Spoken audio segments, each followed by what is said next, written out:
గంధిసీను, నేను నీలాంటి రౌడీల్ని చిన్నప్పటి నుంచి చూశాను. నేను గుర్తుపెట్టుకో. నువ్వు మర్యాదగా మాట్లాడితే నాకు ఓకే. అలాగే గంధిసీను వెనకుండే రౌడీ మూకలు కూడా చెప్తున్నాను, గుర్తుపెట్టుకోండి. మీరందరూ కూడా ఎవరైనా కావచ్చు, ఇబ్బంది పెట్టకండి ప్రజల్ని. మీరు ఏ కులమైనా కానీ నాకు అనవసరం. భీమవరం తాలూకు ప్రశాంతతని దయచేసి చెడగొట్టకండి. ఇది చాలా బలమైన మధ్యతరగతి అట్టడుగు వర్గాలు, బాగా డబ్బున్న వారు అందరూ కలిసిమెలిసి ఉంటున్న నియోజకవర్గం ఇది.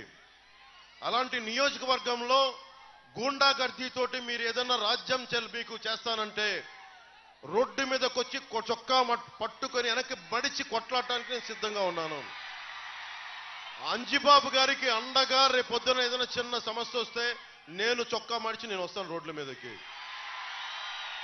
ఆ ధైర్యం మీకు ఇస్తున్నాను, ఆ మాట మీకు ఇస్తున్నాను. అలాగే గంధిసీను అభిమానులు కూడా చెప్తున్నాను. నా అభిమానులు చాలా మంది గంధిసీను చుట్టూ ఉన్నారు. వారికే చెప్తున్నా, మీరు సినిమాల్లో పవన్ కళ్యాణ్ హీరోగా చూస్తుండొచ్చు, నిజ జీవితంలో పవన్ కళ్యాణ్ వేరు. నిజ జీవితంలో పవన్ కళ్యాణ్ దేశం కోసం, సమాజం కోసం చచ్చిపోయే వ్యక్తి. ఇందాక నరసాపురం సభలో ప్రతి సభలో చెప్తా ఉంటాం, నేను గత పాలిటిక్స్ లోకి రావాలి అని నిర్ణయించుకున్న రోజు నుంచి ఈ రోజు దాకా, నేను చనిపోయేదాకా రోజుకి 24 గంటలు బతికితే సంతోషం అనుకుంటాను. ఎందుకు చెప్తున్నా, మీలాంటి భవిష్యత్తు, మీ బిడ్డల భవిష్యత్తుకు బాగుండాలంటే తెగించేవాడు ఒకడు కావాలి.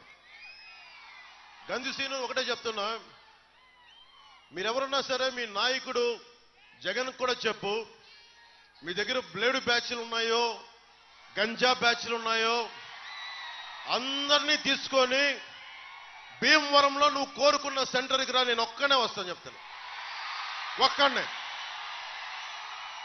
ఒక్కళ్ళు కూడా నేను వద్దని చెప్తున్నాను ఈ రోజున. అలాంటి రౌడీ మూకలను పెట్టుకొని నువ్వు రా, నేను ఒక్కనే వస్తాను భీమవరంలో. నువ్వు ఏ సెంటర్ కావాలంటే ఆ సెంటర్కి రా చెప్పు. పులివెందల నుంచి ఆ బాంబులు వేసే బ్యాచ్లను కూడా తెచ్చుకొని నీకు ఒక్కనే వస్తాను. నా పిచ్చ, నా తెగింపు మీకు తెలియదు. ప్రజాస్వామ్యాన్ని విఘాతం కలిగించే ఎవడైనా సరే కాళ్ళు కీళ్ళ కూడా కింద కూర్చోబెడతాను, గుర్తుపెట్టుకోండి. మీరేం దిగొచ్చారా? మీరు ప్రత్యేకంగా పుట్టారా? మీరు మిమ్మల్ని కొడితే ఒంట్లో నుంచి బ్లూ కలర్ బ్లడ్ వస్తా మీకు? ఒళ్ళు దగ్గర పెట్టుకొని మాట్లాడండి. జగన్ కూడా చెప్తున్నా, అమ్మా ఇంతమంది ఆడబిడ్డలు ఉన్నారు ఇక్కడ, ఇంతమంది ఆడపిల్లలు ఉన్నారు కింద, టీవీల్లో వీక్షిస్తున్న మహిళలు ఉన్నారు. ఒక రాష్ట్ర ముఖ్యమంత్రి, 151 మంది ఎమ్మెల్యేలు ఉన్నారు, 30 మంది పార్లమెంట్ సభ్యులు ఉన్న వ్యక్తి మాట్లాడితే వ్యక్తిగత జీవితం గురించి మాట్లాడతాడు. ఏం జగన్, నోరు ఎలా ఉందే నీకు? మీ సతీమణి భారతి గారిని పెళ్ళాం అంటే నీకు నచ్చుద్దా? జగన్ పెళ్ళాం భారతి గారంటే నీకు కోపం రాదా? అంటే మా జీవితాలు, మా వ్యక్తిగత జీవితాలు నీ నోటికి ఎదొస్తుంది మాట్లాడతావా? నీకు బుద్ధి ఉందా? నీకు ఏమాత్రం ఇంగిత జ్ఞానం ఉందా? నువ్వు ఒక ముఖ్యమంత్రివేనా? అరే, ఎవరి జీవితాల్లో, వ్యక్తిగత జీవితాల్లో ఒడిదుడుకులు ఉన్నావు? అందరి సంసారాలు సవ్యంగా సాగుతున్నాయా? ప్రతి కుటుంబంలో విభేదాలు లేవా? భార్యాభర్తల మధ్య అందరూ సమగ్రంగా సాన్నిహిత్యంగా ఉండలేని పరిస్థితుల్లో విడిపోతారు. అరే, నా జీవితంలోంచి వెళ్ళిపోయిన ఆడబిడ్డల్ని కూర్చోబెట్టి నువ్వు మాట్లాడితే ముగ్గురు పెళ్ళాలంట. మూర్ఖుడా, మూర్ఖుడా, నీ మూర్ఖుడా, దిగజారిపోయిన మూర్ఖుడా.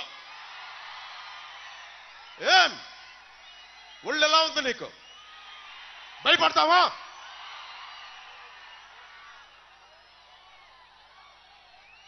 జాగ్రత్తగా మాట్లాడు.